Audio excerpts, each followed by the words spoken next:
Good afternoon, everyone. You're listening to Red Pill 78. I am the corruption detector, and this is your Red Pill news. First of all, we have breaking news from the Gateway Pundit. President Trump will deliver the State of the Union speech on January 29th as scheduled, with the location to be announced.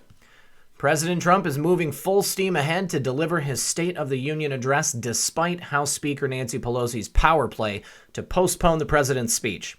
Pelosi previously cited security concerns and the government shutdown in her request to postpone President Trump's State of the Union address. The president will not be deterred by Pelosi's antics. Go for it, POTUS. According to Fox News reporter John Roberts, the White House sent a letter to the Sergeant-at-Arms asking to schedule a walkthrough for the State of the Union address. President Trump still plans on being at the Capitol on January 29th, according to John Roberts. President Trump still plans on being at the Capitol on January 29th, according to John Roberts. John Roberts says, "Scoop! White House has sent a letter to the Sergeant-at-Arms asking to schedule a walkthrough for the SOTU address. SAA canceled a walkthrough last week at the request of Speaker Pelosi. Real Donald Trump still plans to be at the Capitol on June 29th for the speech. The request was sent by email." Just to update for clarity, the letter was in the form of an email, bits and bytes, ones and zeros. Not pretty, gold embossed White House letterhead. President Trump has a backup plan if the speaker does not allow him to deliver the State of the Union from the House. The president will deliver his speech from somewhere outside of Washington, D.C. Location to be announced. That's pretty interesting, outside of Washington, D.C. John Roberts says, White House pursuing two tracks for State of the Union. Preferred track is to deliver the speech as scheduled on January 29th. Whether that happens or not is up to Speaker Pelosi. Second track, a backup plan, is a speech somewhere outside Washington, D.C. What do you guys think of that? Why would he need to go outside of D.C.? Isn't there anywhere appropriate enough, like with enough seating, that he could do it someplace in D.C.? Maybe it's just a scheduling issue. Well, I think that's really good news. I believe that President Trump should, just take the bull by the horns. Nancy Pelosi invited him already to deliver the speech at the House. Go to the House. Give that speech in that big, beautiful auditorium. And since I recorded that video earlier, this excellent article from Sarah Carter came out. It's entitled, "Sorry, Nancy, Trump plans to go ahead with State of the Union." There's our president right there. President Trump will address the nation at next week's State of the Union, despite protests by House Majority Leader Nancy Pelosi to postpone it until the government shutdown ends, according to anonymous sources who spoke with the Associated Press. The White House sent an email to the Sergeant-at-Arms Tuesday to begin preparations for a Capitol walkthrough. The original walkthrough was canceled following Pelosi's request. Sadly, given the security concerns, and unless government reopens this week, I suggest that we work together to determine another suitable date after government has reopened for this address, or for you to consider delivering your State of the Union address in writing to the Congress on January 29th, said Pelosi. Pelosi had cited security concerns, which we know are BS, for requesting the cancellation. However, DHS Secretary Kirstjen Nielsen said the DHS and U.S. Secret Service are fully prepared to support and secure the event. Go for it. President Trump cancels Pelosi trip. The president responded to Pelosi by canceling her overseas trip. One of the best, most incredible trolling episodes I've seen in a long time. Pelosi planned to visit U.S. troops in Egypt and Afghanistan with a stop in Brussels. This would have been the first time she's ever done this, mind you. She received the president's letter upon boarding her taxpayer-funded flight. And of course, we all remember this amazing letter. Trump was so diplomatic in shoving her face in the mud during the whole thing. While the longest government shutdown in U.S. history is in its 32nd day, politicians on both sides of the aisle are concerned that an estimated 800,000 Americans have gone without pay. McConnell's last-ditch effort. In an effort to end the shutdown, Trump offered a compromise on Saturday, offering a bill that includes protections for DACA recipients and TPS immigrants. Senate Majority Leader Mitch McConnell, Republican Kentucky, is now pushing Democrats to support what appears to be his last-ditch effort. Mitch McConnell said, "The proposal outlined by POTUS would reopen the government fully. It is the only proposal currently before us that can be signed by the president and immediately reopen the government." The government. The opportunity to end all this is staring us right in the face, McConnell said. That's why we'll vote on this legislation on the Senate floor this week. All that needs to happen is for our Democratic colleagues to agree that it's time to put the country ahead of politics, take yes for an answer, and vote to put this stand-up behind us. Wise words, Leader McConnell. Fully agree with you there. But wait, there's more. Yes, that's right. From Ryan Saavedra on Twitter, breaking, President Donald Trump has sent a letter to House Speaker Nancy Pelosi pledging to go ahead with the State of the Union address. That's right, folks, another letter. We know this is going to be good. Here it is. He says, Dear Madam Speaker, thank you for your letter on January 3rd, 2019, sent to me long after the shutdown began, inviting me to address the nation on January 29th as the State of the Union. As you know, I had already accepted your kind invitation. However, I then received another letter from you dated January 16th, 2019, wherein you expressed concerns regarding security during the State of the Union address due to the shutdown. Even prior to asking, I was contacted by the Department of Homeland Security and the United States Secret Service to explain that there would be absolutely no problem regarding security with respect to the event. They have since confirmed this publicly. Accordingly, there are no security concerns regarding the State of the Union address. Therefore, I will be honoring your invitation and fulfilling my constitutional duty to deliver important information to the people and Congress of the United States of America regarding the state of our union. I look forward to seeing you on the evening of January 29th in the chamber of the House of Representatives. It would be so very sad for our country if the State of the Union were not delivered on time, on schedule, and very importantly, on location. Oh my God. He really thumbed his nose at her with this one. This is great. This is so great. All right, moving on to our next story. Next, from the Daily Caller, Washington Post backtracks on Nathan Phillips' Vietnam service. Stolen valor. Stolen valor. How do the veterans out there feel knowing that Nathan Phillips, the supposedly put-upon activist at the march the other day that accosted those innocent Covington High School kids, how do you guys feel about him claiming to be a Vietnam veteran when he wasn't? My father was a Vietnam-era veteran, which is exactly what this guy was. My dad would never have said that he fought in Vietnam. I think that he felt really horrible about it. He was only one of two guys that were not sent to Vietnam. He was sent to Germany.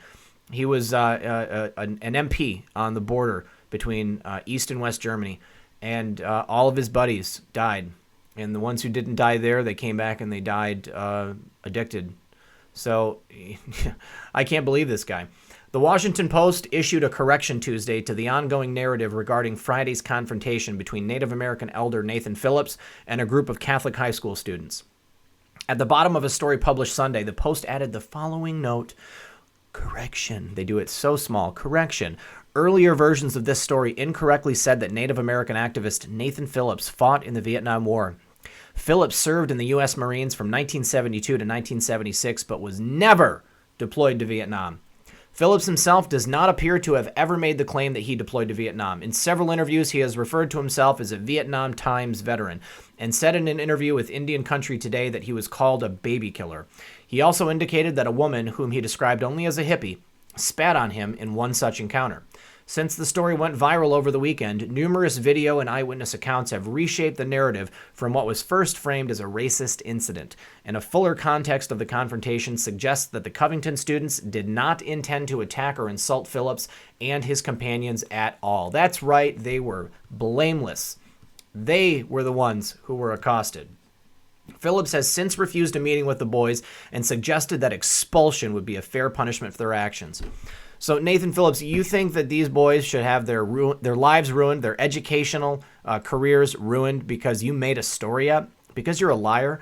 Did you guys notice in that video that I showed the other day on my live stream, he's wiping away these crocodile tears? There's no tears coming down that man's face.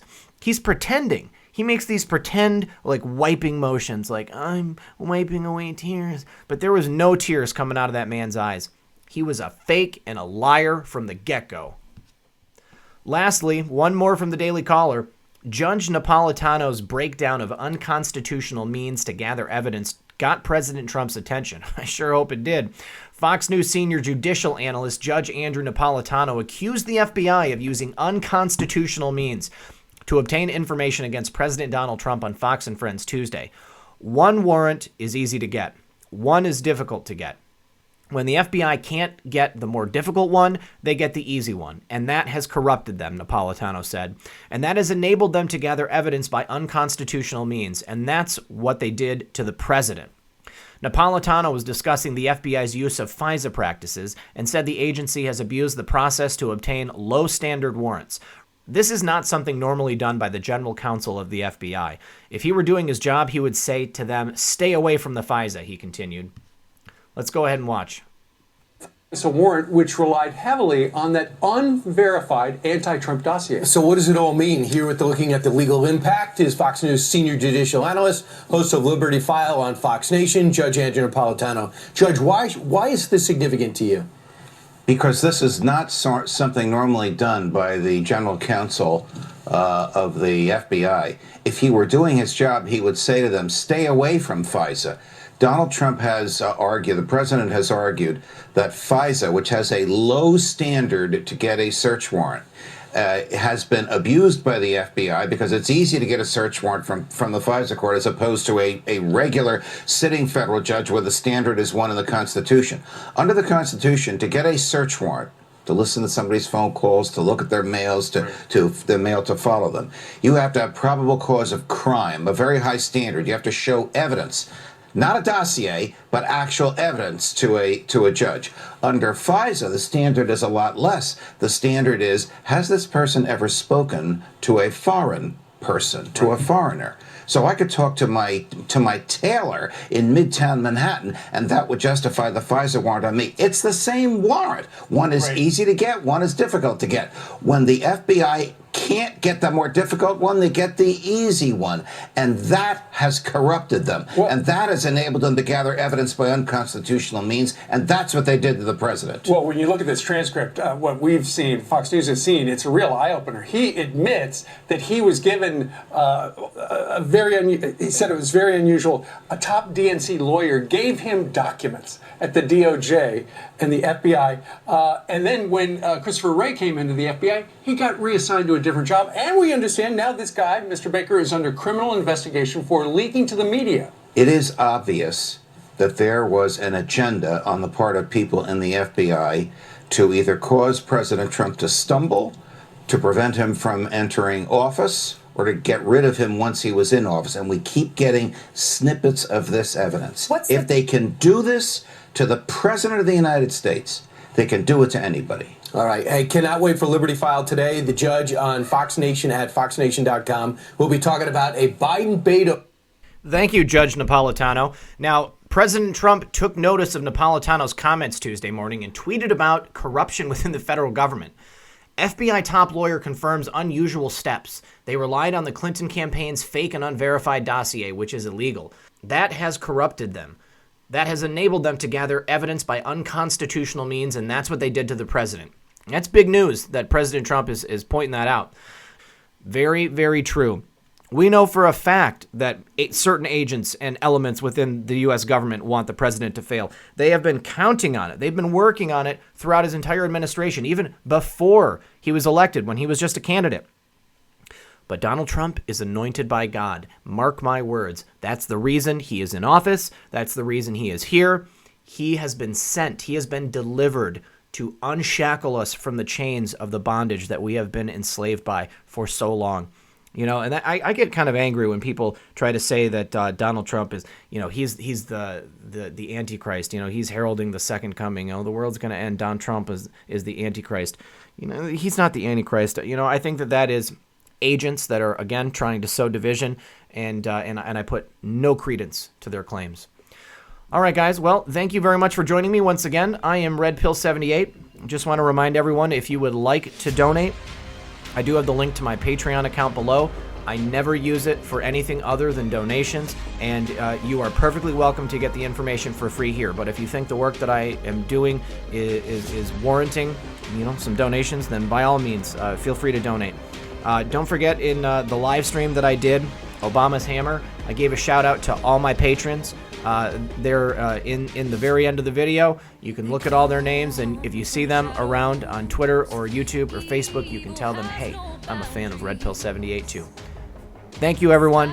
Good luck, and God bless. The war is real against forces of darkness.